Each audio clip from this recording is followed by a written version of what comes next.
Hello, my name is Sarah Fletcher. I'm the Executive Director of the Middlesex West Chamber of Commerce. I'm pleased to welcome you to our program Stay Connected with host TJ Dyer of Integrated Financial Partners.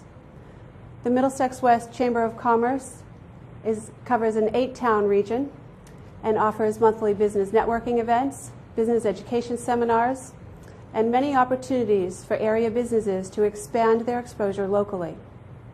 You can find out more information about the Chamber at www.mwcoc.com.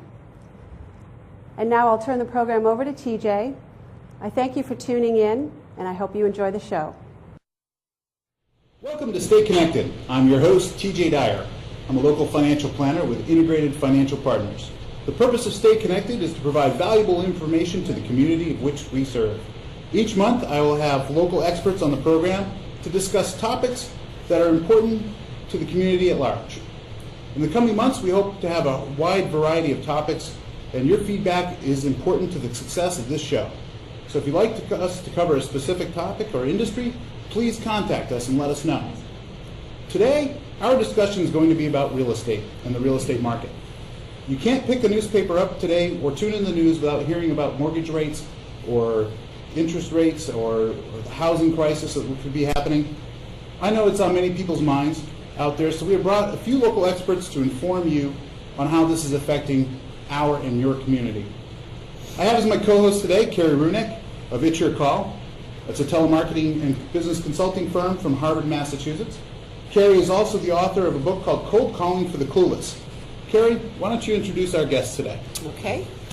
First, we have Chris Hill. She's the team leader for Keller Williams Realty, Boston Northwest, located at 200 Baker Ave in Concord, and they specialize in residential and investment home buyers and sellers. Next, we have Hillery Dorner. Hillery is a local attorney with Dorner Law and Title Services. Her expertise is in real estate law.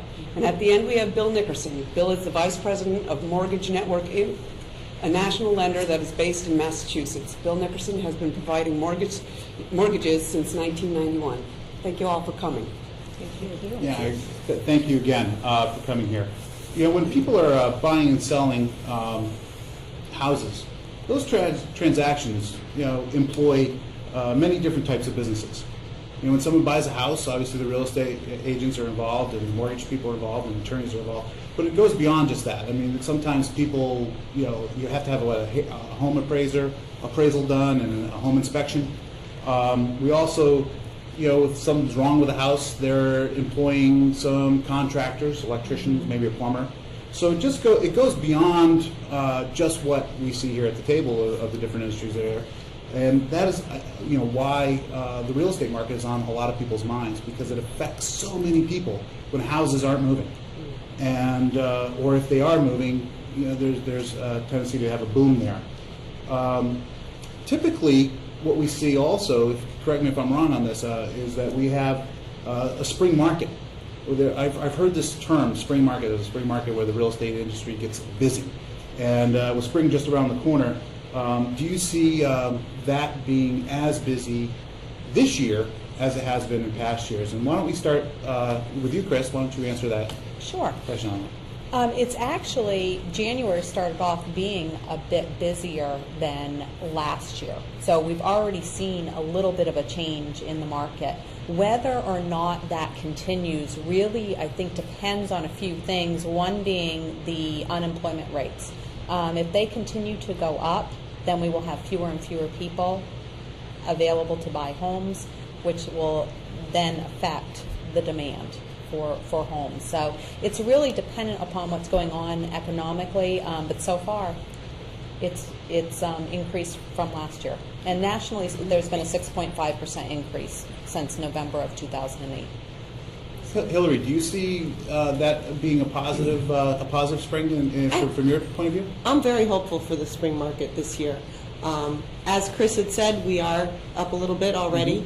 Plus, I'll let Bill talk about the rates, but they are still very good, and the declining values have really made home ownership much more readily available to a lot of people, especially in the Boston area where jobs still are reasonably strong. How about you, Bill? I agree. I think it's going to be a very busy year for purchases. with all the news going on in the industry right now, the consumer tends to be a little bit more educated. So in December, we started seeing our pre-approvals increase. And these are buyers that are looking to buy in the spring, but they're getting everything in a row right now. So December, January, we had a big increase in the pre-approvals, which is a good sign. Great. Hillary, why would somebody need an attorney in order to buy or sell a house? Well, an attorney plays a really important role in a real estate transaction. Not only do they help draft and negotiate contracts, they protect your deposit, and they add their expertise and experience behind them for every transaction, because it's something that we do every single day. Additionally, if problems do arise and things don't go as planned, we're here to help everybody understand the options and what road we should follow to help resolve the issue. For a buyer, it's essential to have your own attorney because unlike other states, Massachusetts uses quitclaim deeds, which means the seller, once they've given you that deed, walks away from the transaction, owing you nothing more and with no future liability. So it's really important to know that what the seller is selling you is legally defensible and a clean title. So the attorney comes in, they can check that, and they can sell you owner's title insurance as well to help protect that. Afterwards, they don't even need to attend the closing. Wow. Bill, For a seller, they have another added advantage where they can sign up a purchase and sale agreement, a deed, and a power of attorney, and they're done. The attorney can handle the whole transaction for them and send them the check. let's talk a little bit about mortgages, which is obviously your forte. But driving down the street, you see that beautiful house, and you and your wife or significant other want to buy that house. You find that great dream house. How hard is it to get a mortgage today? Is it harder today than it was 6 months ago or even a year ago? It's a good question, TJ. We work with a lot of professionals